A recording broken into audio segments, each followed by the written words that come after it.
Hello, ladies and gentlemen, and welcome back to Tea Time. It's been a while. Gillard, how are you, mate? I'm absolutely ecstatic. I'm enthralled.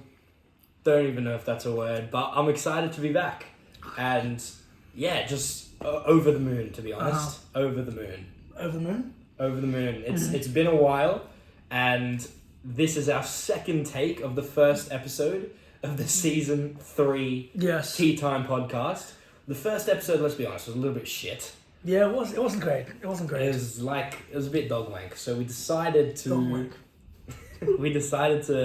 give it a miss and reassess, reevaluate, and come back better and bigger and stronger. Speaking of coming back bigger and stronger, I think you'll notice today, guys, we don't actually have tea with us for the first time ever in a Tea Time podcast episode. So is it the first time ever? The first time ever we don't have tea. So I think one must ask the question, is it even a Tea Time podcast without the tea?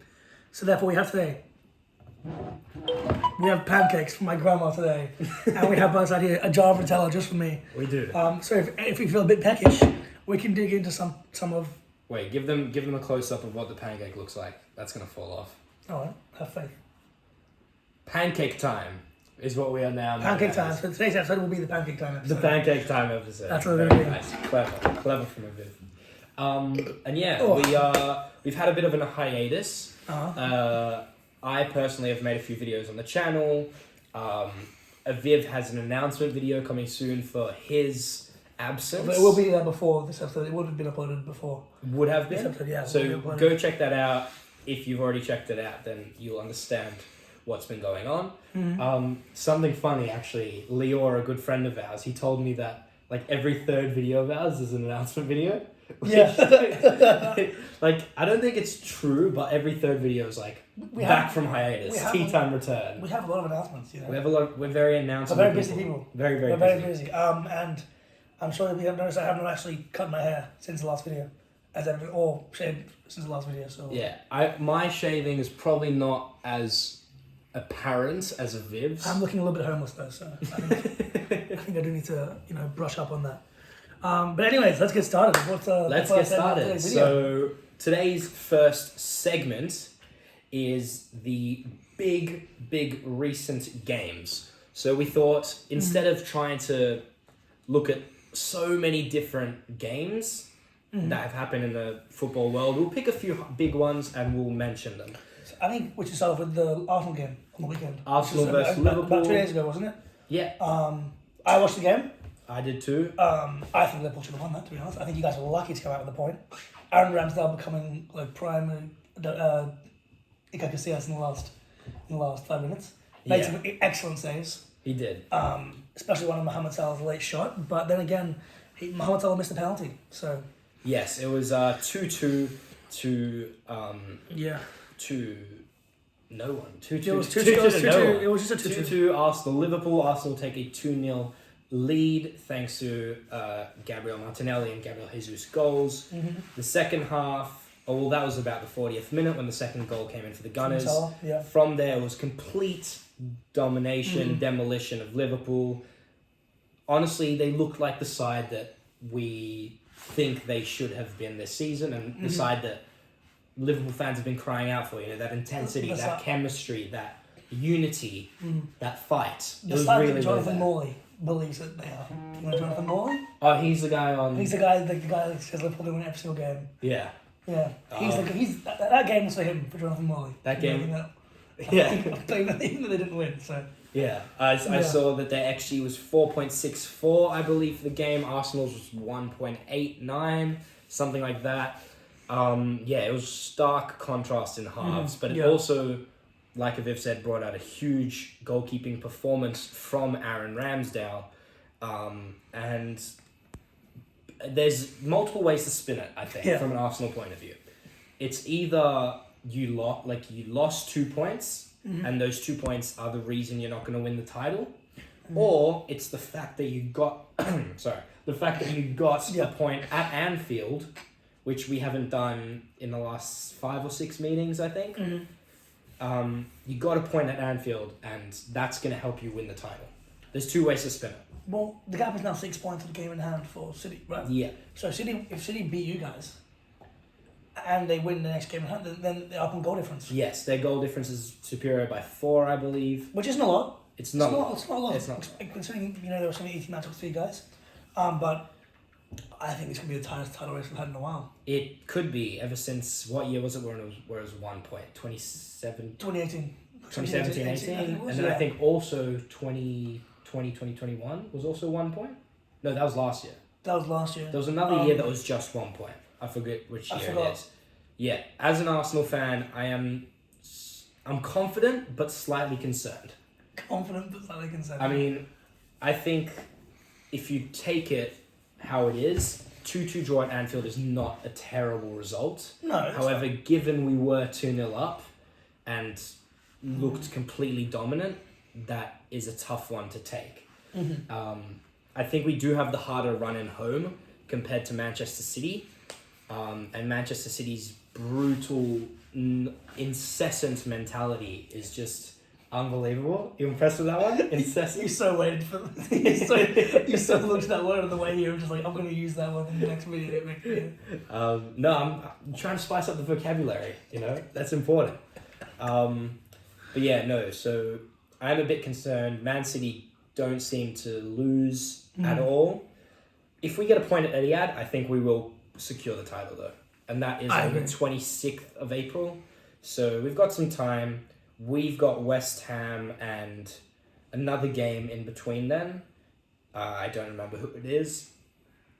Yeah, I'm a bit concerned as an Arsenal fan, but I have faith in my team and in Mikel Arteta. So, yeah, I'm not too worried. I think City will win the title, to be honest. I back City. I back City from, even while you guys were 8 points clear, I still back City. And I think City have that, what's the word? They have like the experience. They have the experience, and yeah. they know what to do in this case. Whereas, and Pep's is a better manager than Arteta. So I think Pep can turn it around. Pep will know how to defeat this Arsenal team, which I think will be interesting. Moving on, we would talk about the Bayern Munich game. We will talk about the Bayern Munich game with City. It happened last night. 3-0 Manchester City. Bayern Munich, one of the favourites to win the Champions League as well. Do you think so? They definitely were after they destroyed PSG, right? Viv's enjoying a bit of pancake in pancake time, as we usually do. Yeah. Yeah, I mean, Bayern Munich did look... Manchester City looked way out of Bayern Munich's league. Yeah. I mean, the first maybe 25-30 was not completely even. City was slightly had the upper hand, but it was a more well-fought battle. There will be a video on the channel from myself, a match review of Bayern Munich versus Manchester City, probably coming out around the same time that the podcast comes out. There will be a more in-depth look at certain players. So we're not going to speak too much about it now. That was so gross. You got some chocolate in your teeth. But yeah, that video will be coming soon and that'll be a little bit more in-depth. But overall, City just looked well-ironed, like a well-drilled machine. Every player knew what they needed to do. Every player performed at an absolutely elite level. Like, it was incredible stuff, incredible football. And prior to the game, I wanted to see, mouth-watering. I just wanted my jaw to be dropped. And it was, to be honest. They were just so strong. Yep. And not to brown-nose Manchester City too much, but I just think that they are such a strong, solid team. And yeah, they're going to be fighting a war on multiple fronts because they're still in the FA Cup. They want to win the Premier League and they obviously want to win their first Champions League. So it'll be very interesting to see how Pep and his side finish out the year. Are you excited to get Champions League soccer after the first time in about 6 years? As an Arsenal fan? Yeah. Yes, I'm very, very excited. I think that we will... I don't know how it will go. We haven't had the best track record in European football recently. You made a final. We made a final and we lost to Chelsea. Wasn't it? No, that was in Europa League. That was Eden Hazard's and you lost in 2006 to Barcelona, I believe. No, yeah, it was 2006. We lost to Barcelona, but I'm talking about more recent history. But yeah, you weren't even in Europe in the recent history. We haven't been in Europe since after Leicester's title winning season, 2015-16, I believe. Yeah. That year we came second. But the future is looking bright for the Gunners. It is looking bright. It is looking bright. I would say that Arsenal are looking. If they don't win this season, with City's aging squad, but in the future in the couple of years, I think Arsenal can definitely turn it around. Yeah. City have like De Bruyne getting older now. Bernardo Silva wanting to leave. Cancelo now not even in the mix. Kyle Walker getting old. You're seeing and Gundogan now looking ready to leave as well. He's getting old. You're seeing these key City players in the past slowly getting older. They're not making efforts to replace him, like with Aguero was replaced with Haaland and all that whatnot. But can City keep it up? That's the question. Arsenal definitely have a young squad. They're looking towards the future. City have young players in the squad like Alvarez, Haaland. They just brought in Foden as well. They brought in Nathan Ake as well. Well, he's not really as young. Rico Lewis. They have young talent, but Ruben Diaz is like 25 he's 20, years yeah, old. 25. He's still young, but do they have the same amount of talent Arsenal have? Arsenal have these slightly young, 21 years old. Yeah, I mean, Martinelli. I think for the future, Man City don't really need to be worried. They have all the pull in the world, and they have all the money in the world. So any footballer would love to play for Manchester City. Yeah, it'd be very interesting if Jude Bellingham ends up in Manchester City. This is in Liverpool actually stopped. I've seen that. Pushing for Jude Bellingham. There's recent talks. I thought initially it was quite fake, yes, but Fabrizio reported as well that Liverpool seem to be cooling down their pursuit of Jude Bellingham. I believe it's because they want a lot of money for him. Is it because of the money, you think? I think it was 130 million. It is a lot of money to spend for a central midfielder. It's a record signing. What, as a central midfielder or just for Liverpool? For the Premier League, if they're signing. But he's so brilliant. He's so brilliant. Is he 130 million worth? Is he worth 130? Enzo was 120 and look how he's performing. Enzo's been amazing. Enzo's been brilliant, I wouldn't say he's been brilliant. I think if it was brilliant, we wouldn't be doing so shit. But but one player can't change a whole team. Well, you don't spend 120 million and then lose to Wolves. That is true. That is true. A lot more than 120 million you spend. Exactly. So I think Enzo hasn't been. He's right. Felix has been the best player. I think they've brought it. I believe. Really? I would back Enzo. Enzo looks like he's a good player, but reminiscing of Cesc Fabregas. I think what we need is just a fresh start. I think the players are overwhelmed at the moment. They feel like they have to win every game. If they don't win a game, they get shit. And they're currently 11th. We're sitting, so we're not going to make Europe, but we want to play Europe. We deserve to be in Europe. Yeah. So, maybe not this season, but we deserve to be in Europe. Next season, you'll have solely the Premier League and obviously the cups to focus on. Exactly, but I think, if we win Champions League this season, then... That is true. If we do, Chelsea are still in the Champions League. We are still in the Champions League, and that's the only choice we have. And with the recent sacking of Potter, which we haven't actually talked about, which I think was... We brought in Lampard as the interim, and it's just showing that new managers, same shit. Same shit, different toilet. So yeah, I actually made a video on the channel. The most recent video on the channel was actually the sacking of Graham Potter, and I won't share too many of my thoughts, but I did call Chelsea a disgrace in that video. I don't know. I've shared my opinion on it, and I think Chelsea signed a long-term manager, or signed a manager that is always thinking long-term. And is someone that you can back and stick around with, and someone that the fans can get around. But regardless of what their intentions were in the beginning, their intentions in the end was to continue that brutal business model of sign a manager, get me results. As soon as you get 3-4 tough months, we're gone.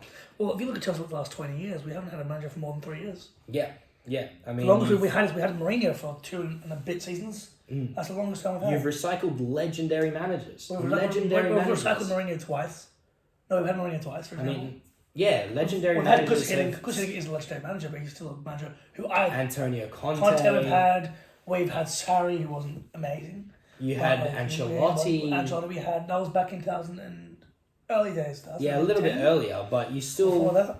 Chelsea's manager scenario... Or their business model and their identity. Tuchel, who's now Bayern. Yeah. Did lose 3-0 City, so maybe it was good getting rid of him. But I mean, it's a business model that Chelsea you have to live or die with it. Is Nagelsmann still available? I think so. Nagelsmann is available. Luis Enrique is available. Luis Enrique was rumoured to come to Chelsea, and so was Nagelsmann. Pochettino's available. His name hasn't been linked as much. I don't think he'll come to Chelsea. Yeah. Especially after Spurs, I don't think he will. It'll be very interesting. To see who Chelsea pick up. But at the end of the day, they're going to have to live or die by that managerial brutalness.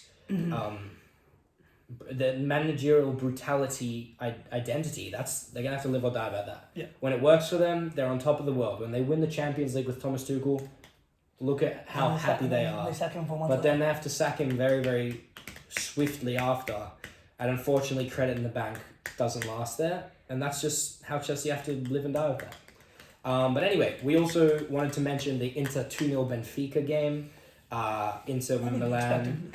Expected probably, but Inter Milan win 2-0 away from home in the first leg. Comfortable, and they'll probably get into the semi-final, which for them is absolutely massive. Lukaku could face his old club, or his current club actually, if you look at it. That's no, that would be in the final. Yeah.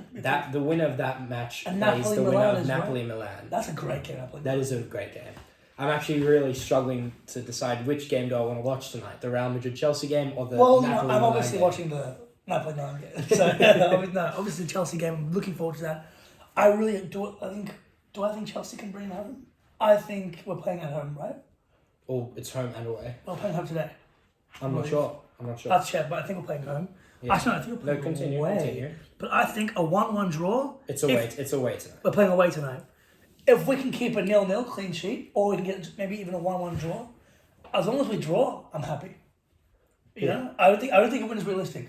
Because the Bernabeu's a very hard stadium to play at. It's huge. What about overall in the tie? Do you back Lampard to bring it home? Look, he's been in Champions League before. The season that Lampard got us, he actually won. He got us halfway through, and then Tuchel came in and we won the Champions League, didn't we? Is that he's going to start Mason Mount, which is going to be a problem. But he loves his young talent. It's a bit suspicious at this point, but he loves his young talent, Lampard. And I think he gets too much stick. He didn't do a great job at Everton, but then again, it is Everton. But I think he's a good future manager. If he can just get some good experience at some lesser known club. I think the problem with Lampard, he was just chucked in straight away into the Premier League. As in back in the day, when his first back in the day. Was Chelsea's first job? No, he worked at Derby. Yeah, but he wasn't. Was he the manager? Yes, he was. I think he was a manager, right? But that was his first club, right? That was his first club. But he used his connections with Chelsea. He brought in, I believe, it was Tammy Abraham and Mason Mount on loan. Which were good signings. Yeah, they were good. Tammy Abraham is now rocking up in Roma. I'm not sure how he's doing this season though, but last season he was definitely. Last season he was excellent. However, we will see what happened. But I think Lampard hasn't been given proper time to foster his own abilities. I think he should kind of just go to a club, see what he does there. I think maybe go to spend some time in Scotland, spend some time in the lower leagues. Company with Burnley right now. He's doing pretty well. He had to take the job though. Realistically, if you're Lampard, this is next big. If he does well here, he gets another good job. Yeah, and I don't think there's any reality where Chelsea do give him the permanent job. I don't think that's possible, but it's an offer you can't refuse, realistically. It's 6 months of good pay. I don't think he's worried about the pay, but it's good experience. Yeah, exactly. And he works for the club that he loves. Yeah. It's a can't say no scenario. 10 games. Something like that. Which is good, but I think tonight... Give myself a pancake. Do you want some Nutella? I would love some Nutella. Even after I licked the knife? Did you lick the knife? Oh, that's so gross. Just do it, bro. Just do it. No, I'm not doing it. Can we get you a new knife? Yes, please. Get me a new knife. Alright. And yeah, the last game that we wanted to speak about, by the way, we made the executive decision to leave it unfiltered, uncut, unless, people interfere or there's background noise or whatever. Just makes it so much easier editing such a long podcast. Sorry. Got in the way but yeah, no. So the last game which we want to speak about, I didn't watch it, so I cannot comment, is the Wrexham versus Notts County National League game. Aviv, an amazing game to watch. Take the stage. Probably two of the best non-league teams I've seen in my life. Have you ever watched a non-league game other than that? No, I've never seen a non-league game, but it was so exciting. The quality was fast-paced. It wasn't slow. Was it good quality? Could you tell how what would you compare it to? Well, first of all, the free kick by I think Bostock was his name. I haven't. He scored a free kick on the cycling GK himself. Brilliant free kick. It's a world class free kick. It's a great finish. It was a great finish. I was the cycling GK who's played in Premier League. Look, he's 40. He's a bit naughty, but he can still save. He can still make good. He's still a professional goalkeeper. Why? Why is it oily? I'll show the camera. This is what I'm eating right now. What's wrong with it? Pancake, Nutella in the middle. Naughty. Anyway, sorry. So it was a world-class free kick, and Notts County went 1-0 up. And both these teams are on 100-plus points. The rest of the league's like 20, 30 points behind them, right? They both deserve to get promoted, but in the National League, how it works, one gets promoted and one gets through playoffs. Oh, through playoffs. Yeah. Okay. Right?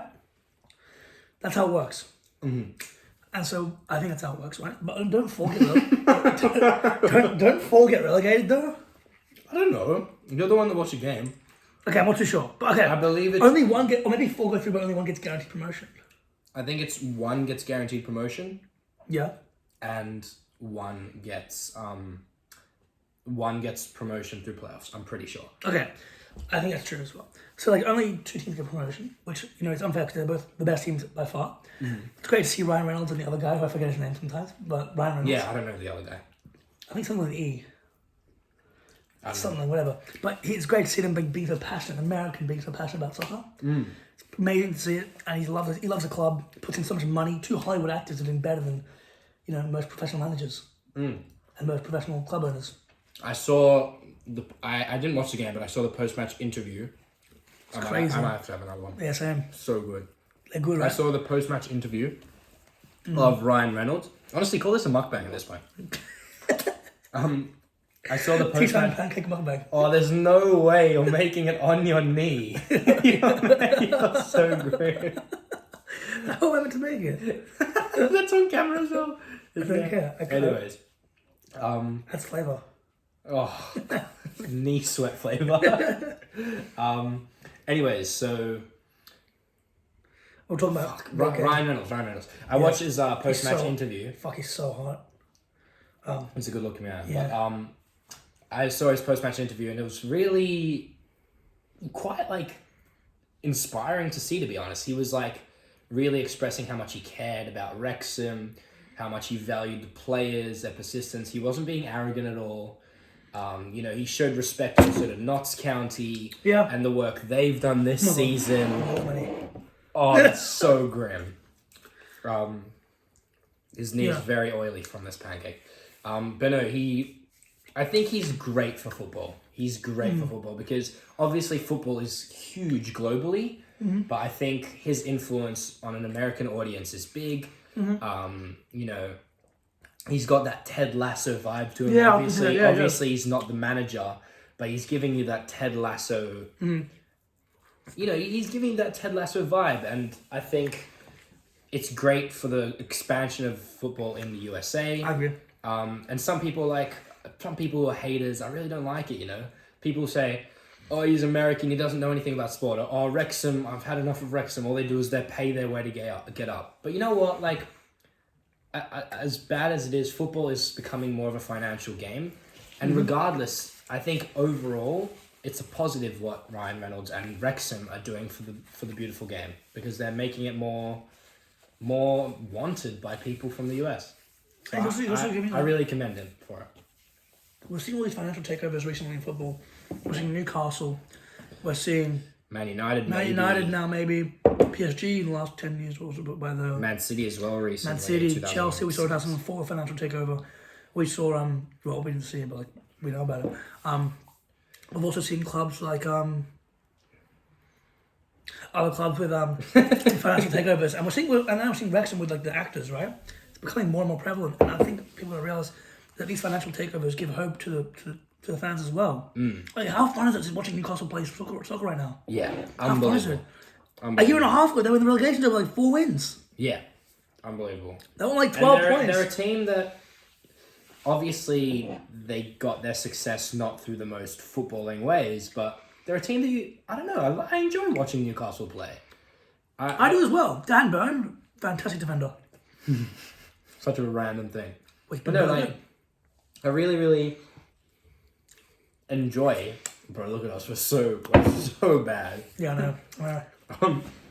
Call me Nick Avocado. Cool. I enjoy watching Newcastle play. And I watch a team be competitive. They're a team you can get around. Exactly. When I look at City, I'm like, yeah, City are good, whatever. They're fine. But they're fine. Just imagine how fun it would be seeing City in the relegation fight. That would be unbelievable. But also relegation battle this season, it's crazy. It was crazy. Crazy relegation battle. Yeah, we're seeing 4 points in it. We're seeing Leeds. Hopefully Leeds go down. I really hope Leeds go down. The shade on Leeds. Shout out to my Leeds fan, Jamie and Jordan. I'm sure next year you guys will be enjoying championship fantasy with each other. But here's what it is. Yeah. Anyway, let's move on to player of the app. So we've got question of the app, which today we won't have because we don't have questions from the fans. Yeah, which we should get. Which we should get from the next episode. But player of the app is just a player that we both want to speak about. Someone who's had interesting performances recently, or we've just been thinking about recently that we just want to mention on the podcast. So, Aviv, would you like to kick it off? Oh, let's kick it off by talking about Trent Alexander-Arnold. An interesting player. Wasn't that bad against Arsenal. Wasn't that good. It was okay. It was all right. However, I want to talk about his performance this season because I feel like he's getting too much hate. I don't think he's been good this season, but I think the hate's too much, you know? Now, Trent, he's the type of player that he's a very attacking-minded defender. He's great for Liverpool in previous seasons, but Liverpool had a really strong defence and a lot of good depth, and they've been able to go forward. He's a dangerous attacker. He's been scoring free kicks. He can shoot. He can cross the ball in. He's brilliant. Now Liverpool one of the best passes of the ball I've ever amazing. seen. One of the best right backs in the world. Right? By far. Right? And he's getting a lot of hate this season because he can't defend. His defending is weak, and we know that we can see this. The way Liverpool have been so attacking-minded and less defensively focused, he's been looking like the best right back in the world by far, right? Yeah. You're right. That's 100% right. Now Liverpool are more defensively focused. Trent's defensive inaccuracies come to light, and they get highlighted. And I don't think Trent is the right fit for a defensive Liverpool team. For an attacking Liverpool team, it's perfect.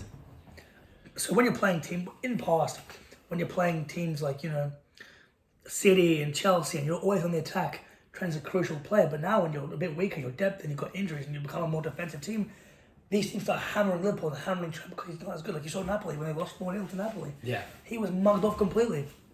Right? Yeah. Even against Arsenal, we managed to play a ball behind him to Martinelli many times in the first half. I don't think Trent is a good fit for the Liverpool team at the moment. I think he's good for Liverpool. I don't think at the moment he's a good fit. And I think that he needs to become a lot more defensively focused, but he's still a great attacker. I don't think he's a player to get rid of. Do you think the answer is to maybe move him into midfield? We could try playing. Well, not we could. They could try playing. They could try. We maybe refers to my photo of the cute. There was a very funny photo of Aviv in a Liverpool shirt.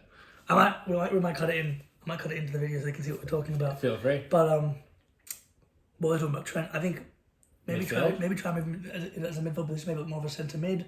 Maybe try playing him as a right mid. He's not very. He's fast. He's not a rapid, but he's fast. Maybe playing him as a right-sided central midfielder could be good because he operates very well from that right side where he can ping that ball over to the other side. I think maybe he could try come as a guy who's there for the defensive cover. I hope he does try come as a guy. But crazy call from Gil as usual. But maybe I think Trent is overhated. I think next season, I think he'll have time to recover. He'll get all the shit this season. Got so much shit on social media. For sure. I think nice player of the year. I think he's on the up right now, and I look forward to seeing what he can do. That came from the depths. Yeah. Because when Trent performs well, it's beautiful to watch. It is. But we're not against your club, but it's beautiful to watch. So I hope he can find his form again. Yeah, I hope so too. My player of the app is Bernardo Silva. I will talk more about him in my Manchester City versus Bayern review. Give that a watch. I don't know if this will come out a bit before that, a bit after the podcast, whatever. But he is just so good at what he does. I mean, he's a professional football player. So he is a professional football player. Yeah. But he's I don't know how to describe it because I've never seen a player like him. Not in the way that he's way better than any other player I've seen, but just his role, his ability to play pretty much anywhere from central defensive midfield forwards, maybe aside from striker. He can play on the right before. He can play on the right. He can play as a cam, as a central midfielder, as a 6. As a 10. He can play a lot. Yeah, and there was a point at the start of last season, halfway through last season even, I'd say, where we were saying Bernardo Silva's the best player in the league, alongside Mohamed Salah. But what's happened now? I mean, he has had a little bit of a dip in form, but his game against Bayern Munich was absolutely marvelous. He played a very interesting role. He played on the right, and he linked up with Kevin De Bruyne amazingly. Mm-hmm. But Bernardo Silva just seemed to weave and bob and pass through players. Yeah. Yeah. I like that. See? Yeah. He just weaved through players with ease, so nonchalant on the ball. I used that word literally an hour ago. Did you? Yeah. He's just so elegant and, like, I'll be real, like, he was, like, so good, like, he just got past players with ease. There was a passage of play where he nutmegged, like, Alphonso Davies. He nutmegged, like, Coman, Alphonso Davies, and then Alphonso Davies again, like, in, like, 5 dribbles. And it's like, he's just so good at what he does. Got a goal, got an assist, and got a pass to assist. And I'll talk about him more later, but for me, he was man of the match in that game. And yeah, he's my player of the app, and he's someone that Manchester City have to hold on to him because he can play so many different roles.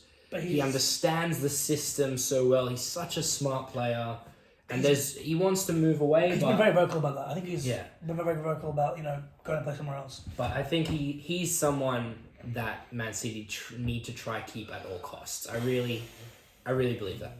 I don't think he will stay. I think he'll go with the transfer window because he wants to. I don't think he'll sign an extension. That's very well maybe, and I think that's a big loss for Manchester City. Yeah, for sure.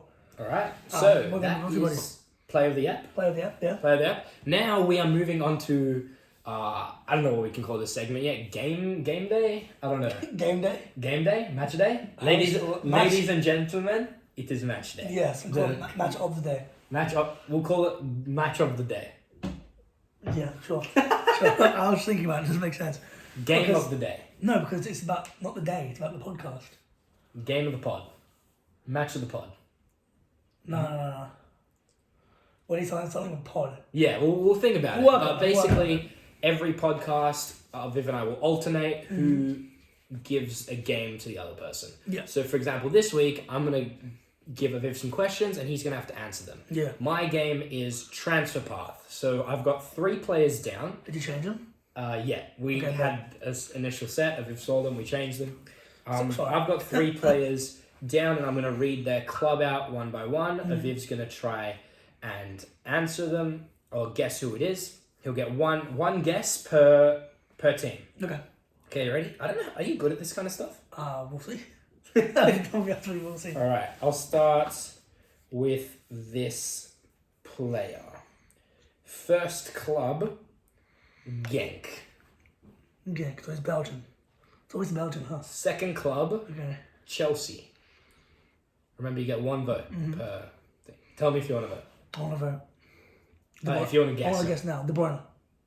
De Bruyne is correct. Very swift. Let's go. Things you love to see. I started with the easiest one, to be fair. The next two... Was it De Bruyne, Genk? Was it Genk, Chelsea, Wolfsburg?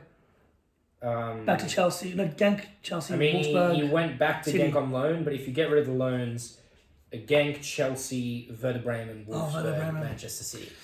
Werder Bremen, yeah. All right. Up next, this footballer started his career at Rosario Central. No clue, mate. No clue. Then moved to Benfica. I get the vibe that he's Brazilian. That's what I think of Rosario. Or Argentinian. Because Messi's from Rosario. Benfica. You don't have to guess on every single one.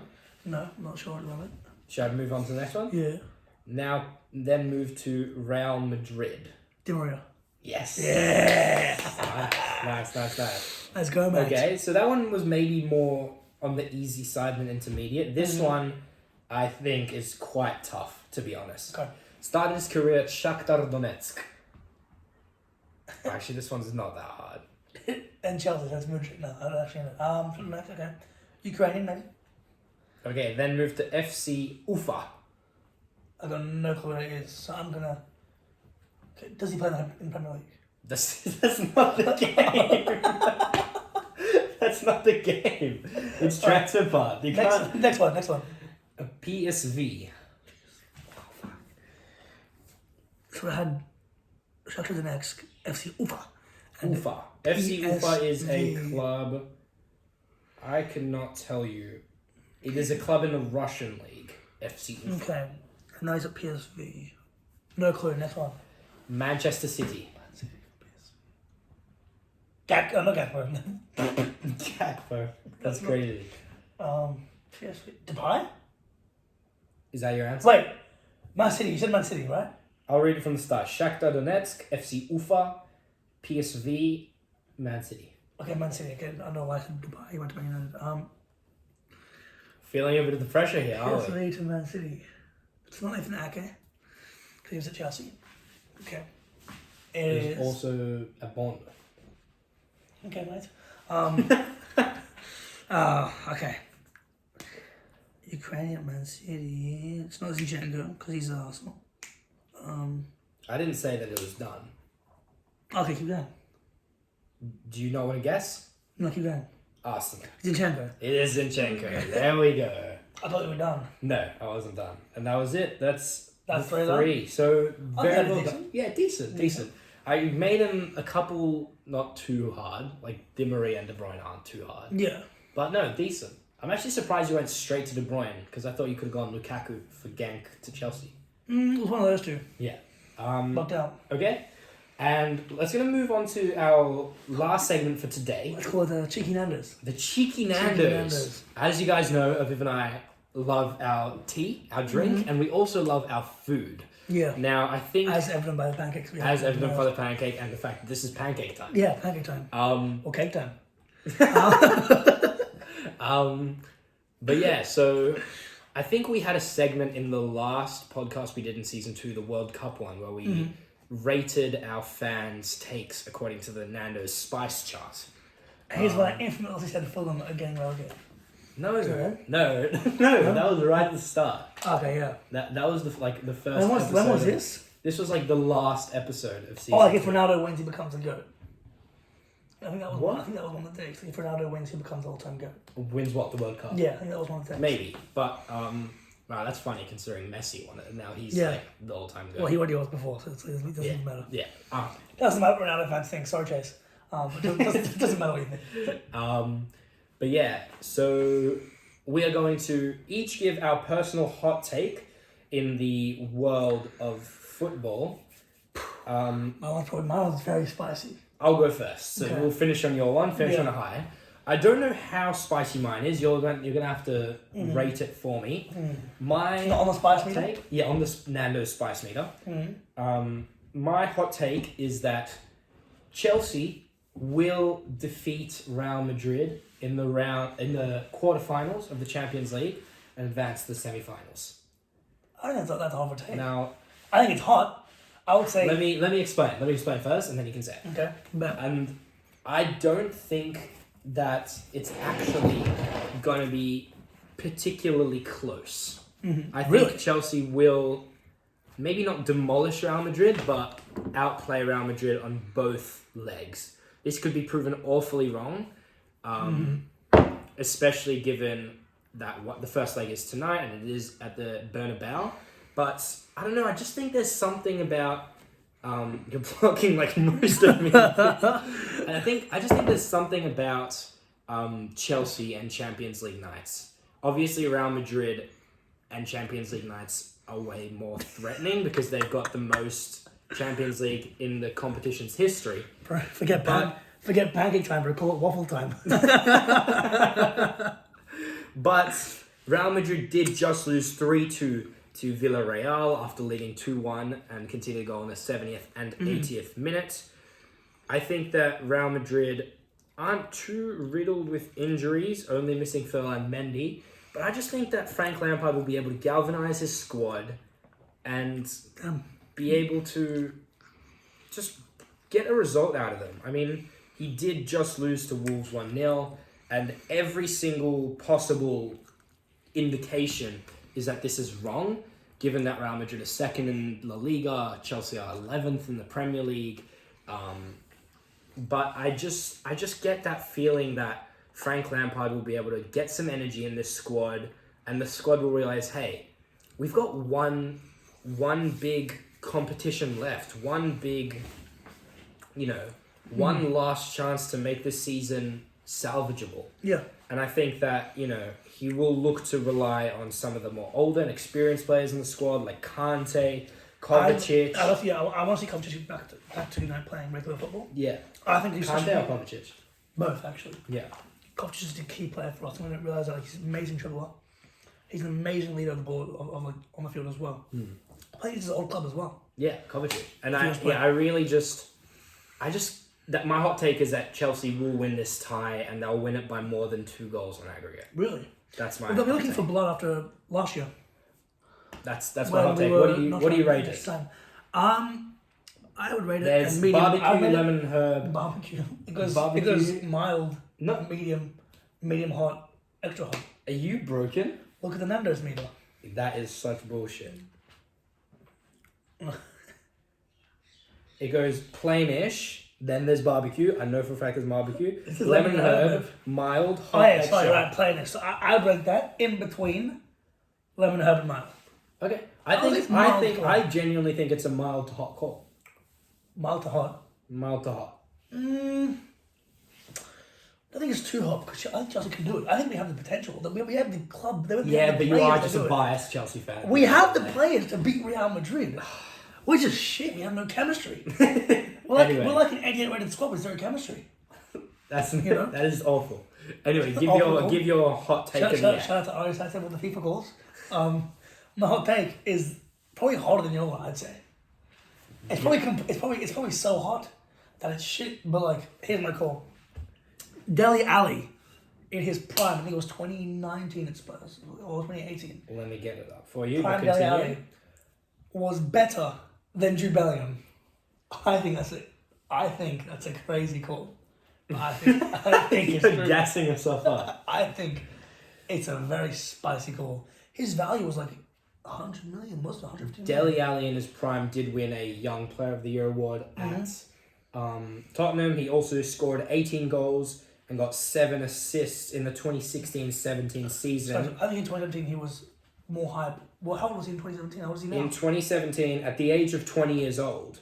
Same as Jude, right? At the age of 20 years old, he got 18 goals, 7 assists. I think that's very impressive. I think Dele Alli was a better player than Jude Bellingham at the moment. At his prime? And Jude Bellingham? He had more potential than Jude Bellingham. Okay. Has more potential. He's not retired. Give your reasoning. First of all, that stat, how crazy he was. Second of all, respect for Jude Bellingham plays in the Farmers League. And Dele Alli was playing for a Spurs team who weren't the strongest team.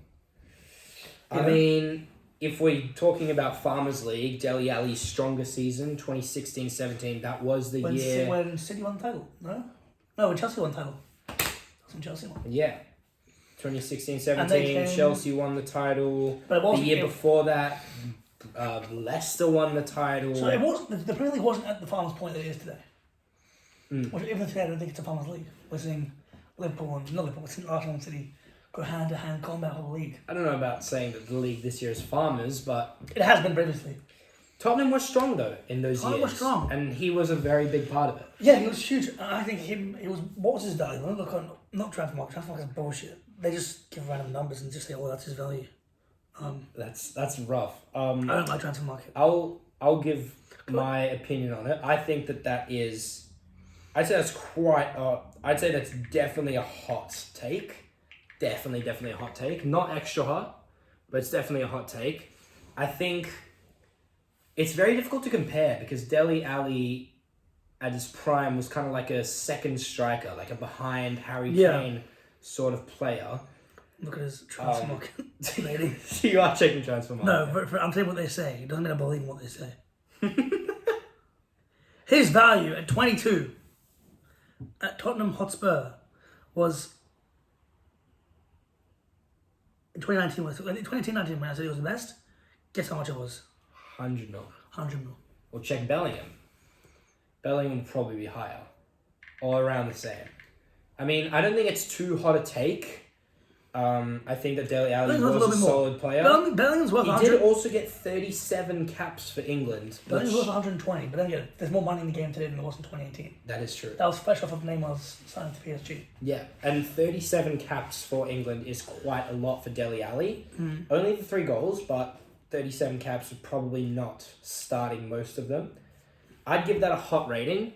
I think that that's difficult to compare though, just because second striker compared to a central midfield engine. But I can sort of see where you're coming from. I can. I think Dele Alli could have been insane. He could have been so good. Yeah. And technically, I think Marcus Rashford could have been a little bit better than he is today. He's still amazing. He's been amazing this season. Marcus Rashford shade from out of nowhere. But like, I think Marcus Rashford is also, in my opinion, some wasted potential there. I mean, Now he's he's performing well, but 25 he's years 25. old. Yeah, but that's not too old. Like I think he could have been a bit better. And see, Martial had a lot of potential as well. Martial did have a lot of potential. So, But stick to the one hot take. Dele Alli was a better player than Jude Bellingham. I'll give that overall hot rating for me. And yeah, so let us know what you guys think of our hot takes. Yeah. Let us know what you think of the new format. Give us some suggestions for, segment ideas. We probably would do something like this every week. Maybe shorten a little bit, add a little bit. We do want to add questions from the fans as well. Question of the app. And also, let us know if you want to see a live. We could get like a live tea time from the games. I might be going to Maccabi Haifa versus Tel Aviv, where they might lift the trophy if Maccabi Haifa win. Wow, that could be a very cool live for tea time. If you're there. If I'm there, or if you're there, you can be there yourself. Yeah. But yeah, let us know what you guys think, and we're really ecstatic to be back. We think that we're truly in it for the long run. Yeah, no more announcements. No more announcements. We're in it for the long run. What's our next video being now? The next video. Yeah. Season 3, episode 2. The return. This is the abroad season, the international season, which we, Going international. Going international. We've gone international. Yeah, we have. And it's not been as successful as we would have liked. No, but there's always an up, and we've still got some time. Yes. But yeah, thank you guys so much for watching. Make sure you watch a Viv's announcement video if you haven't. Watch the videos that I made. I made a video on every Premier League team's best player from the international break. I made a video on the Chelsea sacking Graham Potter. There'll also be a video of Man City versus Bayern Munich review. I have not made any videos. Viv will make videos. You made the announcement video. Yeah, and I will be making some more match review videos and some lives if I can do that. And check out this pod. Check out the next one. Yep, till next time. Don't go changing. Don't go changing.